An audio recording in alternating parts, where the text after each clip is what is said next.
അപ്പോൾ നല്ല അഫോർഡബിൾ ആയിട്ട് ചീപ്പായിട്ടുള്ള ഒരു മേക്കപ്പ് കിറ്റ് ഉണ്ടാക്കിയാലോ?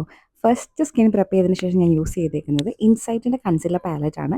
ഇതിനകത്ത് കൺസീലറും കളർ കറക്ഷനുള്ള എല്ലാ സാധനവും ഉണ്ട് കേട്ടോ. പിന്നെ സെക്കൻഡ് ഞാൻ യൂസ് ചെയ്തേക്കുന്നത് BB ക്രീമാണ്. അത് സ്വിസ് ബ്യൂട്ടിയുടെ BB ക്രീമാണ്. എൻ്റെ ഷെയ്ഡ് വന്നിരിക്കുന്നത് ടാൻ ആണ്.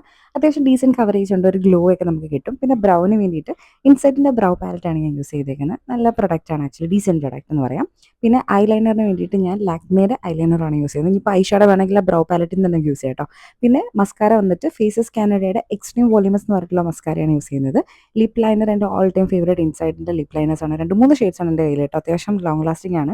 പിന്നെ ഈ ലിപ്സ്റ്റിക് വന്നേക്കുന്നത് മാസിൻ്റെ കുപ്സൂരത് കുച്ചിപ്പൊടി എന്ന് പറഞ്ഞിട്ടുള്ള ആ ഒരു ഷെയ്ഡാണ്. കാജൽ ഓൾവേസ് L18 ആണ് ഞാൻ യൂസ് ചെയ്യുന്നത് കുറേ നാളായിട്ട്. പിന്നെ ബ്ലഷിന് ഇൻസൈറ്റിൻ്റെ ബ്ലഷാണ് ഞാൻ യൂസ് ചെയ്യുന്നത്. ഞാൻ യൂഷ്വലി ലിപ്സ്റ്റിക്കിൻ്റെ എടുത്തിട്ട് തന്നെ ബ്ലഷ് ചെയ്യാറുള്ളത്. പക്ഷേ ഇപ്പം ഞാൻ ബ്ലഷ് കാണിച്ചു എന്നേ ഉള്ളൂ. പിന്നെ ഇതൊക്കെ ഒന്ന് സെറ്റ് ചെയ്യാൻ വേണ്ടി പോൺസിൻ്റെ BB പൗഡറാണ് യൂസ് ചെയ്തേക്കുന്നത്. അടിപൊളിയാണ്. അപ്പോൾ അത്രയേ ഉള്ളൂ. വീഡിയോ ഇഷ്ടപ്പെടുമെങ്കിൽ ലൈക്ക് ചെയ്യൂ, കമൻറ്റ് ചെയ്യൂ. Bye bye.